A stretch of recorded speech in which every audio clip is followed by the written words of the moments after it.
Hello students, હું છું વિરેન રાજગુરુ અને આજે આપણે જોવાનું છે બીકોમ સેમ 6નું જે છે એ અકાઉન્ટિંગ 6 એમાં આપણે યુનિટ નંબર જે છે એ ત્રીજું જોઈ રહ્યા છીએ જેનું નામ છે બિન વેપારી સંસ્થાના હિસાબો. આજે આપણે એમાં જે 2025માં સૌરાષ્ટ્ર યુનિવર્સિટીમાં પૂછાયેલો બીજો દાખલો જોવાનો છે. શું કહેવા માગે છે તો કે શ્રીમતી સદગુણા ક્લબ સુરેન્દ્રનગરનું તારીખ 31મી માર્ચ 2024ના રોજ પૂરા થતા વર્ષનું ઉપજ ખર્ચ ખાતું નીચે મુજબ છે. આપણને ઉપજ ખર્ચ ખાતું આપ્યું છે. એમાં આપણને ખર્ચમાં સામાન્ય ખર્ચા, વ્યાજ બેંક ખર્ચ, ટેલિફોન પગાર, પ્રિન્ટિંગ ખર્ચ, સ્ટેશનરી ખર્ચ, પોસ્ટેજ, ઓડિટ ફી, ભોજન ખર્ચ, વાર્ષિક ઘસારો, સાધનોનો ઉપજનો વધારો આપ્યો છે અને ઉપજ બાજુ આપણને ભોજન ખર્ચ માટે ફાળો, લવાજમ અને પ્રવેશ ફી આપેલી છે. નીચેના હવાલાઓ ધ્યાનમાં લઈ હિસાબો તૈયાર કરો. એમાં પહેલું છે આપણને જે છે 31/3/2023ના રોજ લવાજમ મળવાનું બાકી, 31/3/24ના રોજ લવાજમ મળવાનું બાકી, 31/3/24ના રોજ અગાઉથી મળેલ લવાજમ અને 31/3/23ના રોજ અગાઉથી મળેલ લવાજમ, 31/3/24ના રોજ પગાર ચૂકવવાનો બાકી, 31/3/23ના રોજ પગાર ચૂકવવાનો બાકી. બરાબર, આ 24નો આ 23નો.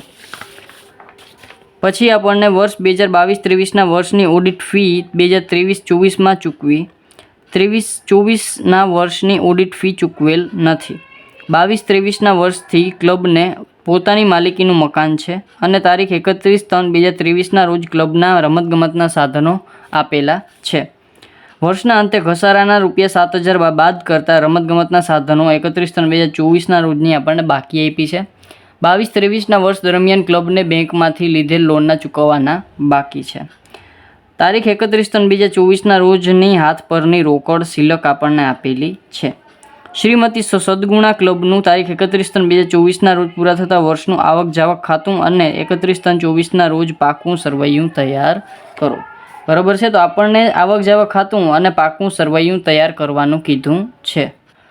તો આ દાખલામાં આપણને એક તો જે છે એ હાથ પરની રોકડ આપી છે. બરાબર છે, રોકડ સિલક ક્યારની તો કે 31/3/24ની, એટલે કે આપણે જે છે એ આખરની સિલક આપી છે. બરાબર, આપણને 24ની જ માહિતી આપી છે એટલે 24 માટે જ બનાવવાની છે, તો આપણને આખરની સિલક આપી છે. બરાબર છે, તો આપણને શરૂઆતની સિલક ક્યાંય આપેલી નથી એટલે આપણે શરૂઆતની સિલક ફાઇન્ડ આઉટ કરવી પડશે. અને આ સિવાય આપણે શરૂઆતની મૂડી ક્યાંય આપેલી નથી, શરૂઆતનું મૂડી ભંડોળ ક્યાંય આપેલું નથી, તો એ વસ્તુ પણ આપણે ફાઇન્ડ આઉટ કરવી પડશે. બરાબર છે, તો આપણે આવક જાવક ખાતું અને પાકું સરવૈયું તો જે કીધું છે એટલે બનાવવાનું જ છે, પણ આ સિવાય આપણે શરૂઆતનું એટલે કે 31/3/2023નું કહો તો એ જ છે અને 1/2023નું કહો તો એ જ છે. બરાબર છે, તો આપણે છે એક પાકું સરવૈયું શરૂઆતનું બનાવવું પડશે. બરાબર છે, જે શરૂઆતની ભંડોળ ફાઇન્ડ આઉટ કરવા માટે. તો જે વસ્તુ જરૂર છે એ બધી વસ્તુ મેં બનાવી લીધી છે ઓલરેડી. બરાબર, પહેલાં આપણે જે છે એ 2023નું એટલે કે 31/3/2023ના રોજ પૂરા થતા વર્ષનું પાકું સરવૈયું અને 1/4/2023 કહી શકો તમે. બરાબર છે, આ સિવાય જે છે પાકું સરવૈયું આજુ વખતે જ આવક જાવક ખાતું મોટું બનશે. બરાબર છે, એટલે મેં જે છે એ સામેની સાઈડ આવક જાવક ખાતું બનાવી લીધું છે. બરાબર છે, એટલે કે આપણે જે 2024ના રોજ પૂરા થતા વર્ષનું આવક જાવક ખાતું અને પછી આપણે જે છે એ 31/3/2024ના રોજ પૂરા થતા વર્ષનું પાકું સરવૈયું બનાવવાનું થશે. બરાબર, તો આટલી આ 3 ખાતા આપણે મેઇન 3 વસ્તુ આપણે મેઇન બનાવવાની થશે. બરાબર છે, તો હવે આપણે દાખલો સ્ટાર્ટ કરીએ. હવે જો દાખલો આપણે સ્ટેપ બાય સ્ટેપ કરીએ તો જે છે પહેલાં પાકું સરવૈયું શરૂઆતનું બનાવવાનું, પછી આવક જાવક ખાતું અને પાકું સરવૈયું બનાવવાનું. પણ આપણી પાસે જે શરૂઆતની સિલક છે 2024ની, બરાબર છે, એટલે કે 23-24ની જે શરૂઆતની સિલક છે આપણી પાસે નથી. એટલે કે અહીંયા આપણે જે આખરની બાકી જે બેંકની છે એ આપણી પાસે નથી. એટલે આપણે જે છે એ શરૂઆતમાં પણ આપણે આ પાકું સરવૈયું છે એ પણ સરભર કરી શકશું નહીં. તો એક જ રસ્તો છે, શું તો કે આપણે જે વસ્તુ આપેલી છે બરાબર એક એક હવાલા જોતા જાય અને આપણે જે છે એ એન્ટ્રી કરતા જાય. બરાબર છે, તો બેસ્ટ મેથડ આપણી પાસે એ જ છે. તો ચાલો દાખલો સ્ટાર્ટ કરીએ. સૌ પ્રથમ આપણે હવાલા ઉપરથી હવાલા જ મોટા ભાગે આપેલા છે એટલે આપણે એક એક હવાલો જોતા જઈ અને આપણે એન્ટ્રી કરતા જઈએ. બરાબર, અને લાસ્ટમાં આપણે જે એન્ટ્રી આપેલી છે એ પણ આપણે જોઈ લઈશું. બરાબર છે, ચાલો તો સૌ પ્રથમ આપણે જે છે એ પહેલાં કીધું છે 31/3/2023ના રોજ લવાજમ મળવાનું બાકી છે. ચાલો તો પહેલાં તો લવાજમ શું છે તો કે સર લવાજમ આપણી આવક છે, તો અહીંયા આપણે પાકા આવક જાવક ખાતામાં આવક બાજુ લખશું લવાજમ.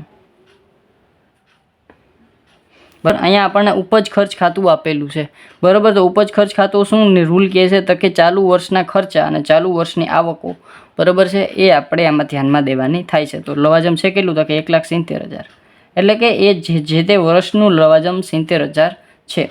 અને આવક જાવક શું કોન્સેપ્ટ છે? તો કે આવક જાવકનો કોન્સેપ્ટ એમ છે કે જેટલી આવક વર્ષ દરમિયાન થાય, પછી ગમે એ વર્ષની હોય, બરાબર, એને આપણે આવક જાવકમાં લખીએ, બરાબર. તો એ છે એ આપણે જોવાનું થશે. તો હવે આપણે જોઈએ અને એ પ્રમાણે પ્લસ માઇનસ કરતા જઈએ. તો પહેલાં આપણને એમ કીધું છે કે ભાઈ 31/3/2023ના રોજ લવાજમ મળવાનું બાકી છે. ચાલો, તો હવે 23નું મળવાનું બાકી છે, 2023માં મળવાનું બાકી છે. તો એ ચાલુ વર્ષનો છે? તો કે ના, ચાલુ વર્ષનો ખર્ચ આવક નથી, એટલે આમાં આપણે ઇન્ક્લુડ કર્યું હશે નહીં. પણ હવે મળશે આપણને 2023નું મળશે, તો અહીંયા આપણે ઉમેરો કરશું, બરાબર. શું કામ? કે હવે આપણને મળશે 2023-24માં, બરાબર છે. તો અહીંયા આપણે જે છે એ લવાજમ મળવાનું બાકી, તો અહીં લખશું 2023માં મળવાનું બાકી કેટલું છે? તો કે 16,000. તો અહીંયા પ્લસ કરશું 16,000. તો અહીંયા મળવાનું બાકી છે 23માં. તો 23નું પાકું સરવૈયું આપણે બનાવીએ છીએ. તો અહીં લખશું મિલકતોમાં મળવાનું બાકી લવાજમ કેટલું છે? તો કે 16,000. આગળ વધીએ.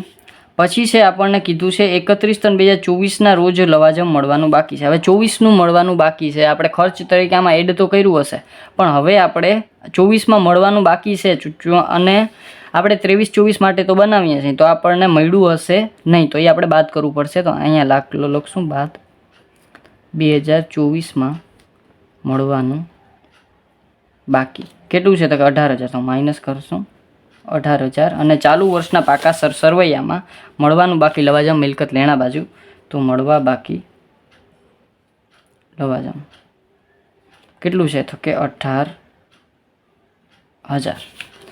પછી છે આગળ વધીએ. પછી છે 31/3/2024ના રોજ અગાઉથી મળેલ લવાજમ. ચાલો, 31/3/2024 એટલે કે 2024 અહીંયા આપણને આ વર્ષે અગાઉથી મળ્યું હતું, બરાબર છે. તો અગાઉથી મળ્યું હોય તો આપણે જે છે એ કયા વર્ષ માટે હોય? તો કે 2025ના વર્ષ માટે. તો આપણે આમાં નોંધ કરી હોય? તો કે ના, નોંધ ના કરી હોય, પણ આપણને આ વર્ષે મળ્યું છે એટલે આપણે આમાં એડ કરવું પડશે. તો અહીંયા આપણે લખશું 2024માં ઉમેરો 2024માં અગાઉથી મળેલ. હવે જો અગાઉથી મળેલ છે એટલે ચાલુ વર્ષનો આવક નથી આપણી, બરાબર. અગાઉથી મળે એટલે 2025ની આવક છે. તો આપણે આવક જાવક આજે ઉપજ ખર્ચ ખાતું છે એમાં આપણે એને નોંધ કરી હશે નહીં, પણ મળ્યું છે આપણને 24માં. તો આપણે ચાલુ વર્ષના ખર્ચ તરીકે આમાં ચાલુ વર્ષની આવક તરીકે આમાં છે એ આપણે એને એડ કરવું પડશે. કેટલાનું છે? તો કે 8,400. અને ચાલુ વર્ષના દેવા તરીકે, બરાબર, 2024ના દેવા તરીકે અગાઉથી મળેલ લવાજમ કેટલું છે? તો કે 8,400. પછી છે છેલ્લું ચોથા નંબરનું 31/3/2023ના રોજ અગાઉથી મળેલ લવાજમ. ચાલો, 23માં અગાઉથી મળ્યું હોય તો કોના માટે હોય? તો કે 24માં. તો અહીંયા આપણે ખરેખર ખર્ચ કેનો છે? તો કે 23નો, બરાબર છે. પણ અહીંયા આપણે 24નું છે એ મળેલું હશે એટલે ચાલુ વર્ષના ખર્ચ તરીકે આપણને ચાલુ વર્ષના આવક તરીકે આપણે આમાં એડ કર્યું હશે. પણ અહીંયા આપણે જે છે એ મળ્યું છે ક્યારે? તો કે 23માં. 24માં મળ્યું નથી, તો અહીંયા આપણે બાદ કરશું. જે છે એ 2023માં અગાઉથી મળેલ, બરાબર છે. ચાલો, તો એ છે 13,000. તો માઇનસ 13,000, બરાબર છે. અને આની આપણે ક્રોસ એન્ટ્રી 2023ના પાકા સરવૈયામાં અગાઉથી મળેલ જે છે એ લવાજમ કેટલું છે? તો કે કેટલું છે? તો કે 13,000.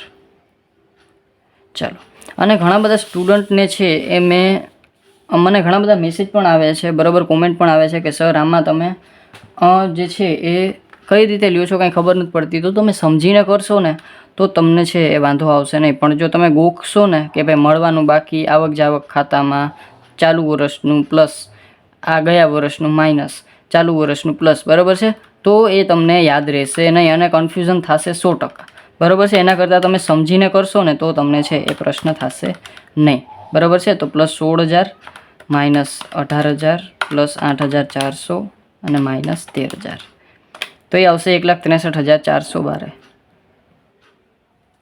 ચાલો, આગળનો હવાલો. પછી એને કીધું છે 31/3/2024ના રોજ પગાર ચૂકવવાનો બાકી છે 8,000. ચાલો તો પગાર આપણો જાવક છે, ખર્ચ છે, તો અહીં લખશું આપણે પગાર. અને વર્ષ દરમિયાન પગાર છે કેટલો? તો કે પગાર છે આપણો 1,20,000. તો અહીંયા આપણે 1,20,000. હવે હવાલો જોઈએ તો હવાલો એમ કહે છે કે ભાઈ 31/3/24ના રોજ ચૂકવવાનો બાકી છે. ચાલો 31/3/24 એટલે આખરમાં, બરાબર, વર્ષ પૂરું થઈ ગયું પણ આપણે ચૂકવ્યો નથી, બરાબર છે. તો હજી આપણે ચૂકવ્યો હશે નહીં, તો અહીંયાથી આપણે બાદ કરશું, બરાબર, કારણ કે ચાલુ વર્ષમાં ચૂકવેલો નથી, બરાબર છે. તો અહીં લખશું આપણે 24માં ચૂકવવાનો બાકી કેટલો છે? તો કે 8,000. તો માઇનસ કરશું 8,000, બરાબર છે. અને પછી છે અને આની ક્રોસ એન્ટ્રી 24માં ચૂકવવાનો બાકી પગાર. તો અહીંયા આપણે 24ના પાકા સરવૈયામાં ચૂકવવાનો બાકી પગાર કેટલો છે?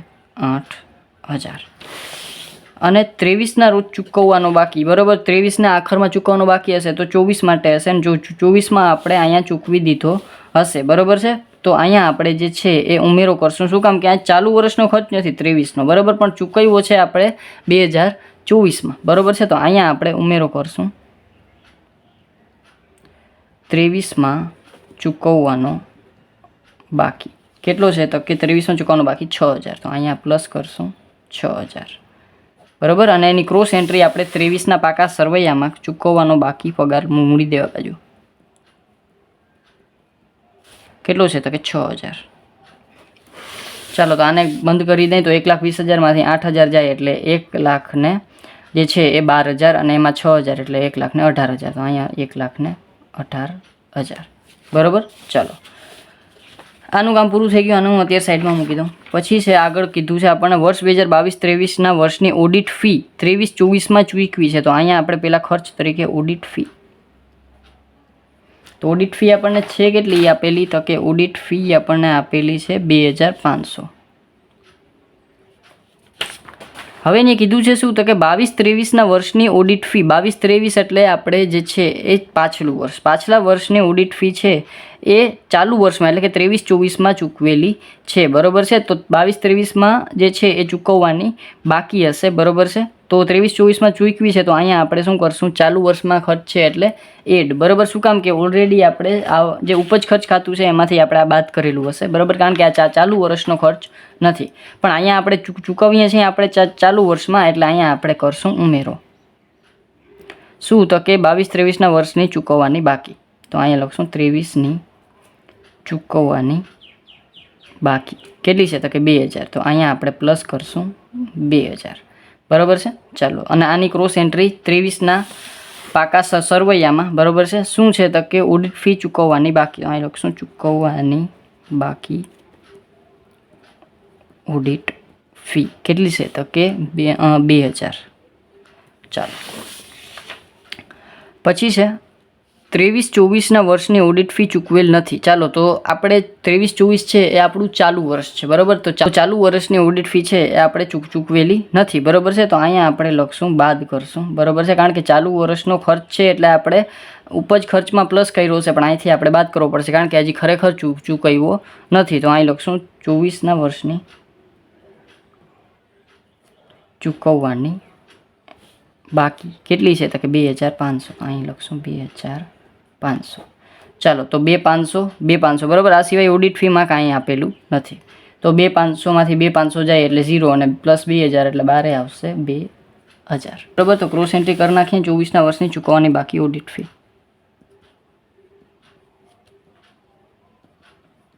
ઓડિટ ફી કેટલી છે? તો કે 2,500, બરાબર, ચાલુ વર્ષના પાકા સરવૈયામાં. પછી છે આપણે જે છે એ આગળ વધીએ તો કે 22-23ના વર્ષથી ક્લબને પોતાની માલિકીનું મકાન છે. ચાલો તો મકાન હોય તો પાકા સરવૈયામાં, બરાબર, 22-23થી છે એટલે 22-23ના જ પાકા સરવૈયામાં આપણે લખી નાખશું મકાન. કેટલું છે? તો કે 1,90,000.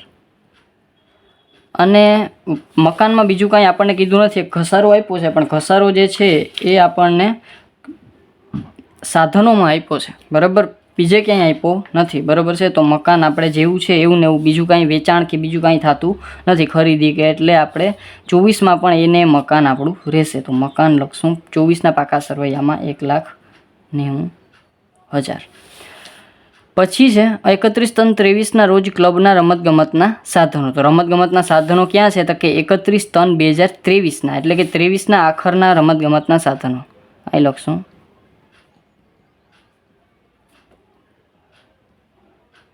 કેટલા છે? તો કે 52,000.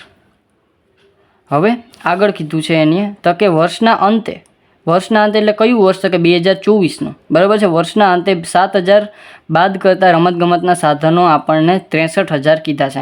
7,000 વર્ષના અંતે આપણે ઘસારો બાદ કર્યો છે. તો પહેલાં આપણે ગયા વર્ષેથી ચાલુ વર્ષે કેટલા લાવ્યા? તો કે રમતગમતના સાધનો લાવ્યા આપણે 52,000ના.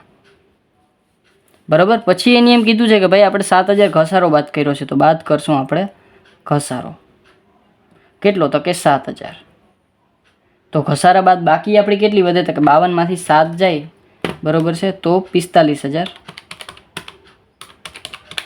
તો 45,000 આપણું ઘસારા બાદની બાકી આવશે. બરાબર. પછી એને શું કીધું છે? તો કે એને એમ કીધું છે કે ભાઈ ઘસારા બાદની બાકી આપણને કીધી છે 63,000. બરાબર. તો અહીંયા આપણી પાસે બારે કેટલા આવવા જોઈએ? 63,000. બરાબર. તો હવે જે આ આપણી પાસે બંને વચ્ચે તફાવત વધ્યો ને 45 - 63. બરાબર. 18,000 શું હશે? તો કે 18,000 આપણી શું હશે? 18,000 પ્લસ થશે અને એ આવશે આપણી વર્ષ દરમિયાનની ખરીદી. શું આવશે? વર્ષ દરમિયાનની ખરીદી 18,000ની. શું? તો કે આપણે સાધનો છે રમતગમતના એ આપણે વર્ષ દરમિયાન 18,000ના ખરીદશું. બરાબર છે. તો રોકડ આવક જાવકમાં શું થશે? તો કે રોકડ આવક જાવકમાં ખરીદી કરીએ છીએ એટલે જાવક થશે. તો અહીં લખશું રમતગમતના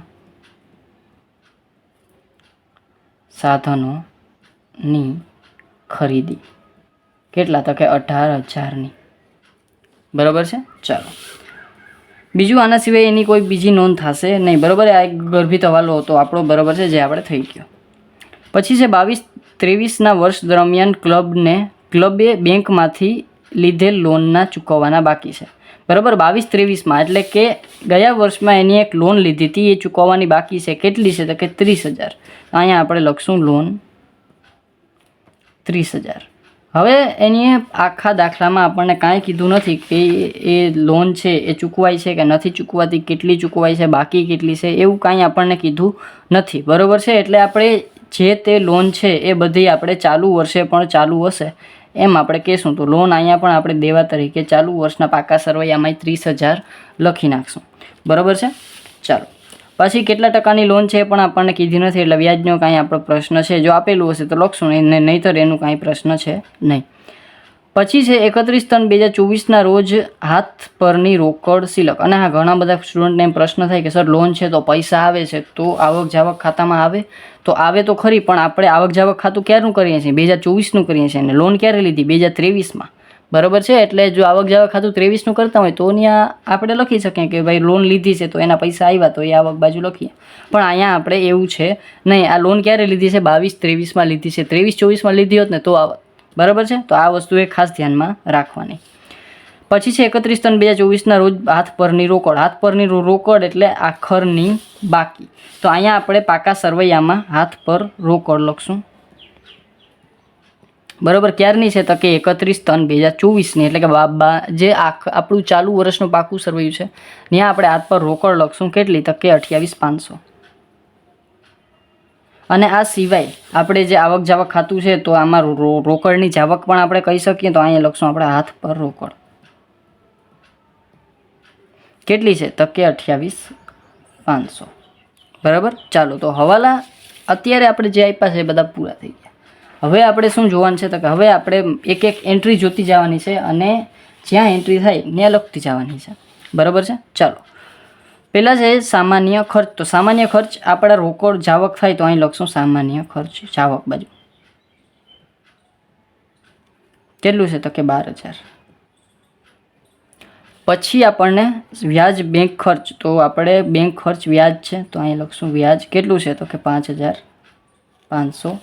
પછી આપણને ટેલિફોન આપ્યું છે તો ટેલિફોન એ પણ ખર્ચ છે, ચાહે રોકડ જાય છે, 1,500. પછી છે પગાર. તો પગારનું કામ થઈ ગયું છે ઓલરેડી. પ્રિન્ટિંગ ખર્ચ તો અહીં લખશું પ્રિન્ટિંગ ખર્ચ. કેટલું છે? તો કે 4,000. પછી સ્ટેશનરી ખર્ચ તો અહીં લખશું સ્ટેશનરી ખર્ચ. કેટલો છે? તો કે 2000. પછી પોસ્ટેજ, તો અહીં લખશું પોસ્ટેજ, તો એ છે 500. પછી છે ઓડિટ ફી, તો ઓડિટ ફીનું કામ હમણાં જ આપણે કર્યું. પછી ભોજન ખર્ચ વાર્ષિક, તો એ પણ આપણો ખર્ચ છે, તો અહીં લખશું ભોજન ખર્ચ વાર્ષિક. કેટલો છે? તો કે 25,000. પછી છે ઘસારો. ચાલો, તો ઘસારો છે એ બિન રોકડ ખર્ચ છે, બરાબર છે. એટલે સાધનોનો ઘસારો છે આપણે ઓલરેડી અહીંયા પાકા સરવૈયામાં એને આપી દીધો, બરાબર. આ સિવાય એની બીજી કોઈ નોંધ છે એ થશે નહીં, બરાબર. આ છે ઘસારો 27,000, બરાબર, સોરી 7,000. પણ આપણે એને બિન રોકડ ખર્ચ છે એટલે આવક જાવક ખાતામાં આપણે છે આપશું નહીં, અને ઉપજ ખર્ચ ખાતામાં ઓલરેડી એની આપી દીધો છે. પછી છે ઉપજનો વધારો. ચાલો, તો ઉપજનો વધારો આપણે પાકા સરવૈયામાં આપશું, તો અહીં લખશું આપણે ઉપજનો વધારો. જે આપણે શરૂઆતની મૂડી આવશે એમાં આપણે ઉપજનો વધારો શું કરી દઈશું? તો કે એડ કરી દઈશું. અહીં છે 30,000, બરાબર છે. ચાલો, પછી છે ઉપજ બાજુની વાત કરી લઈએ તો ભોજન ખર્ચ માટે ફાળો. તો ફાળો આપણી આવક છે, તો અહીં લખશું ભોજન ખર્ચ ફાળો. કેટલો છે? તો કે 36,000, બરાબર. આ સિવાય ભોજન ખર્ચનો ફાળો બીજે કંઈ નહીં આવે. લવાજમ એનું કામ થઈ ગયું છે. અને પ્રવેશ ફી, તો અહીં લખશું પ્રવેશ ફી, બરાબર. આપણે આવક તરીકે 4,000, બરાબર છે. ચાલો, આ થઈ ગયું જે આપણે થતું હતું એ બધી વસ્તુ કરી નાખી છે, બરાબર. હવે આપણે શું કરવાનું છે? તો કાંઈ નહીં સર, હવે આપણે જે છે એ આવક જાવક ખાતું પહેલાં બંધ કરશું, જેથી કરીને આપણને જે છે એ શું મળી જશે? તો કે શરૂઆતની રોકડ સિલક, બરાબર છે. અને પછી આપણે શું બંધ કરશું? તો કે શરૂઆતનું પાકું સરવૈયું, અને પછી આપણે બંધ કરશું આપણું આખરનું પાકું સરવૈયું. ચાલો, તો કેલ્સી લઈ લો. સૌપ્રથમ આપણે જે છે એ શરૂઆતની સિલક છે એટલે આપણે જાવક બાજુ પહેલાં બંધ કરવું પડશે. તો 1,18,000 plus 2,000 plus 18,000 plus 28,500 plus 12,000 plus 5500 plus 1,500 plus 4,000 plus 2,000 plus 500 plus 25,000, એટલે આવશે 2,17,000. તો અહીંયા આપણે લખી નાખશું 2,17,000. એમાંથી આપણે ઉપરના ખર્ચા માઇનસ કરીએ તો 1,63,400 માઇનસ 36,000 ખર્ચા, સોરી આવકો, બરાબર, અને માઇનસ 4,000, એ આવશે 13,600. અને આ આવશે આપણે શરૂઆતની બેંક સિલક.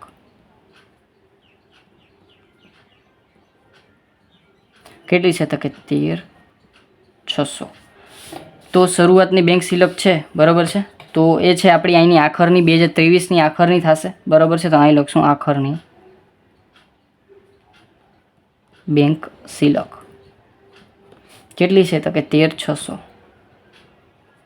ચાલો, તો હવે આપણે આને બંધ કરી દઈએ પહેલાં, બરાબર છે. તો 1,90,000 પ્લસ 52,000 પ્લસ 13,600 અને પ્લસ 16,000, એ આવશે 2,71,600.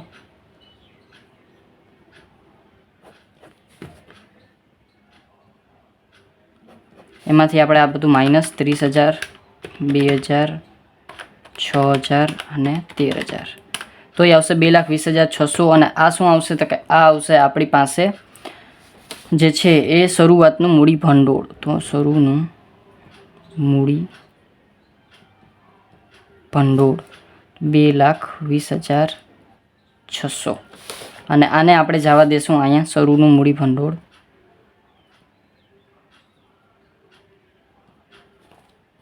2,20,600 અને પ્લસ 30,000 એટલે 12 થઈ જશે 2,50,600. ચાલો, તો હવે આપણે પાકું સરવૈયું બંધ કરી દઈએ. 2,50,600 પ્લસ 30,000 પ્લસ 2,500 પ્લસ 8,000 પ્લસ 8,400, તો એ આવશે 2,99,500. તો અહીં લખશું 2,99,500. અને અહીંયા આપણે 1,90,000 પ્લસ 63,000 પ્લસ 28,500 પ્લસ 18,000, એટલે એ થઈ જશે 2,99,500, બરાબર. તો આ થઈ ગયો આપણો 2025માં પૂછાઈ ગયેલો દાખલો, બરાબર. આમ ઇઝી હતો, પણ છતાં તમને કાંઈ પણ જાતનો ડાઉટ રહી ગયો હોય તો મને કોમેન્ટમાં પૂછી લેજો. અને જો વિડીયો ગમે તો તમને ખબર જ છે, લાઇક શેર સબસ્ક્રાઈબ જરૂરથી કરી નાખજો, જેથી કરીને આવતા વિડીયોઝ તમને સરળતાથી મળતા રહે. Thank you.